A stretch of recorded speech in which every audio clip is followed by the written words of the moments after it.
আমার যারা friend circle আছে ওরা বলে যে তুই সারা দিন এত ভিডিও আপলোড করস, এত সময় পাস কোথায়? আমরা তো ভিডিও বানাই কিন্তু এত সময় পাই না, আর এত ভিডিও সারা দিন তুই আপলোড দেস কিন্তু এত ভিডিও তো আমার কাছে থাকে না। মানে অনেক ফ্রেন্ডরাই বলে আমাকে এই কথাটা, তো তাদের উদ্দেশ্যে বলি আজকে যে তোরাও তো ভিডিও বানাস, তো কিভাবে তোরা এই জিনিসটা প্রসেসিং করবি আজকে তোদেরকে একটু বলে রাখি, একটু মাথায় রাখবি। যেহেতু আমার ভিডিওগুলো তোরা দেখোস, কমেন্টে যদিও মন্তব্য না করস কিন্তু বাইরে আমার সামনে কিন্তু মন্তব্য করস, কিন্তু তোদের কারণে আমার যারা অডিয়েন্স আছে ওরাও কিন্তু শিখতে পারবে। সবার জন্য কিন্তু আজকের এই শর্টকাট ভিডিওটা মেক করলাম। আমি যখন ভিডিও বানাই তখন আমি হাতে 1 থেকে 2-3 ঘন্টা টাইম নেই। এই 2-3 ঘন্টায় আমি যতগুলো আইটেম রান্না করি সবগুলো কিন্তু আমরা একই দিনে আমাদের ওভাবে আসলে খাওয়া হয় না। এছাড়াও আমার একটু খাবারটা নষ্ট হয়ে যায়, যদিও খাবার নষ্ট করা উচিত নয়, কিছুই করার নাই, ভিডিও তো করতেই হবে যেহেতু কন্টেন্ট ক্রিয়েটর। তো সব দিনই কিন্তু সব খাবার নষ্ট হয় না।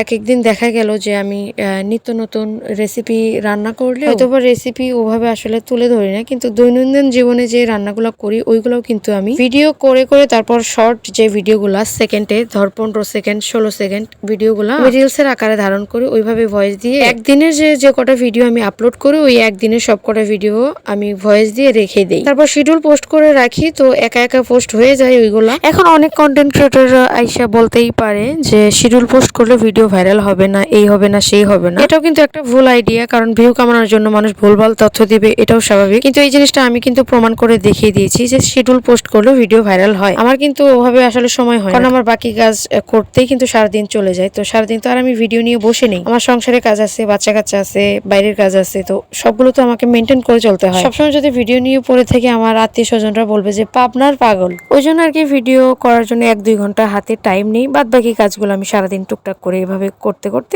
দেখা গেল যে সারাদিন চলে যায়। কিন্তু তার মানে এই নয় যে ভিডিও করার জন্য আমার সারা দিন লেগে যাচ্ছে। মানে এটা একটা শর্ট টিপস তোদের জন্য। সেই সাথে আমার যারা অডিয়েন্স আছেন, ফলোয়ার আছেন, এই ভিডিওটা কিন্তু আপনাদের জন্য, কারণ আপনাদের হাতে যদি সময় না থাকে এই হ্যাকগুলো ট্রাই করতে পারেন, বরং উপকার আসবে। যে টাইমে আপনার ভিডিও দেওয়ার টাইম, ওই টাইমটা আপনি বেছে নিবেন যে ওই টাইমে আমার কয়েকটা ভিডিও মেক করে রাখার। কারণ দেখা গেল আমি যে টাইমে ভিডিও আপলোড দিব ওই টাইমে আমার সময় নাও হতে পারে ভিডিও করার। তো ওই জন্য আমি যদি সারাদিন 3 থেকে 4টা ভিডিও আপলোড দেই, ওই 3-4টা ভিডিও তার থেকে বেশি আমি মেক করে রাখবো পরের দিন দেওয়ার জন্য। তো এই বিষয়গুলো আমি ফলো করি জন্য কিন্তু প্রতিদিন 6 থেকে 7টা রিলস ভিডিও আপলোড দিতে পারি।